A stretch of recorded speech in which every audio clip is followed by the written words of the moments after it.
नमस्कार मैत्रिणींनो, आज आपण गुळातला शिरा कसा करायचा ते पाहणार आहोत। करायला एकदम सोपा आहे आणि खायलाही खूप छान लागतो। तर प्रसादासाठी सुद्धा आपण असा शिरा बनवू शकतो। चला तर मग रेसिपीला सुरुवात करूया। तर त्यासाठी इथे पातेल्यामध्ये 4 वाटी पाणी घ्यायचे।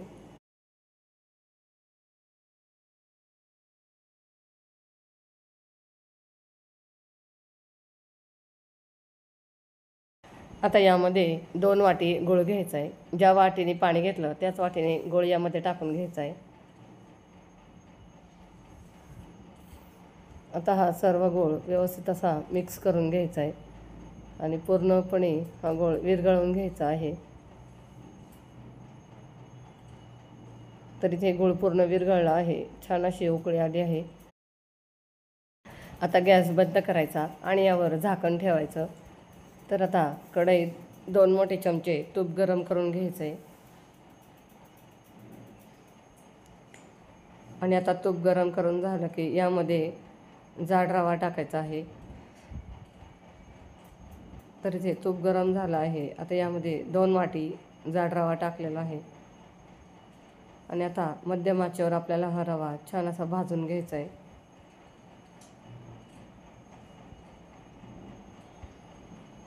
तर अशा पद्धतीने सतत हा रवा सर्व बाजूने एकसारखा हलवत भाजून घ्यायचा आहे। 10 ते 15 मिनटं मध्यम आचेवर रवा भाजून घ्यायचा। तर इथे 15 मिनटं झालेले आहेत आणि रवा पण छान असा हलका सोनेरी रंगावर भाजून झालेला आहे। आता गॅस पूर्णपणे बारीक करायचा आणि रवा साईडला सारून घेऊन यामध्ये 1 मोठा चमचा तूप टाकायचं आहे आणि यात आता आवडीनुसार ड्रायफ्रूट्स टाकायचे आहेत आणि ते परतून घ्यायचे आहेत। तर अशा पद्धतीने तुपात ड्रायफ्रूट्स परतल्यामुळे छान खरपूस असे लागतात।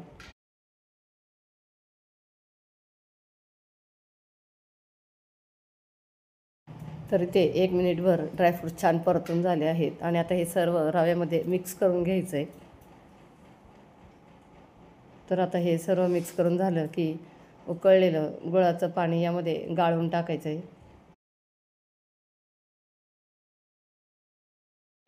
तर इथे सर्व पाणी टाकून झालेलं आहे आणि गॅसची फ्लेम स्लो ठेवूनच आपल्याला हे पाणी रव्यामध्ये व्यवस्थित असं मिक्स करून घ्यायचं आहे। तर पाणी हे रव्यामध्ये मिक्स करत असताना सतत व्यवस्थित एकसारखं हलवून घ्यायचं आहे, म्हणजे कुठे याची गुठल्या होत नाहीत। आता हे छान असं मिक्स करून झाले आहे। गॅस मध्यम आचेवर करायचा आणि एकसारखा रवा हलवत राहायचा आहे। तर इथे तुम्ही पाहू शकता या रव्यामध्ये सर्व पाणी छान असं मिक्स होत आहे आणि रवाही छान घट्ट होत चाललेला आहे। एक 4 ते 5 मिनटं हा रवा व्यवस्थित असा मिक्स करत घ्यायचा आहे आणि छान असा घट्ट झालेला आहे।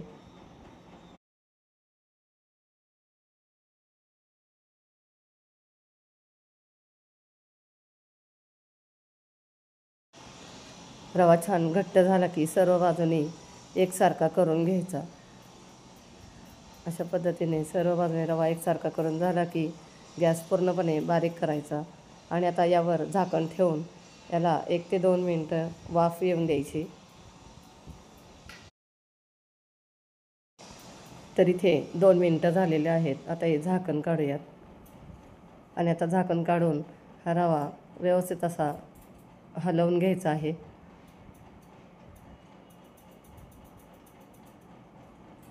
तर इथे तुम्ही पाहू शकता मस्त असा रवा झाला आहे। आता यामध्ये अर्धा चमचा वेलची पूड आणि जायफळ पूड घालायची आहे। आता हे व्यवस्थित असं मिक्स करून घ्यायचं आहे।